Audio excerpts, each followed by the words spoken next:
SNS 유명인을 활용해 직접 사용한 후기 형식으로 광고를 해온 업체들이 억대의 과징금 제재를 받게 됐습니다. 주로 국내외 유명 화장품 업체와 미용기기 업체들이었는데요. 후기 형식의 광고가 적발된 것만 4,100여 건이었습니다. 김평정 기자의 보도입니다. SNS 인스타그램에 올라온 다이슨 고데기에 관한 글입니다. 본인이 자주 사용한다면서 집에서 자연스럽게 머리 모양을 만들 수 있다는 좋은 평가가 길고 자세하게 쓰여 있습니다.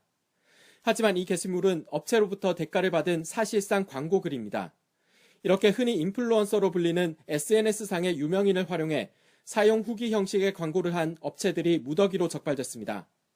화장품과 미용기기 등 업체 7곳에서 지난 2017년부터 4,100여 건 넘게 이런 방식의 광고를 한 것으로 드러났습니다.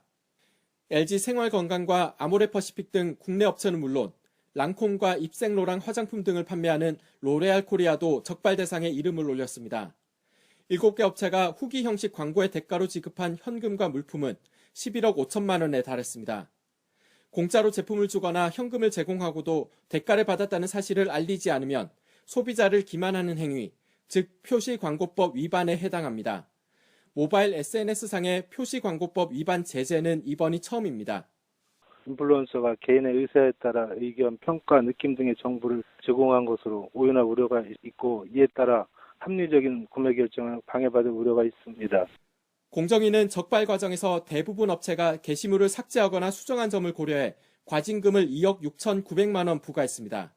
다만 로레알 코리아는 게시물의 22%가량을 여전히 고치지 않아 법 위반 사실을 알리는 공표 명령도 함께 내렸습니다. 공정위는 SNS를 활용한 광고에서 소비자가 명확히 인식할 수 있는 표시 기준을 마련할 계획입니다. YTN 김평정입니다.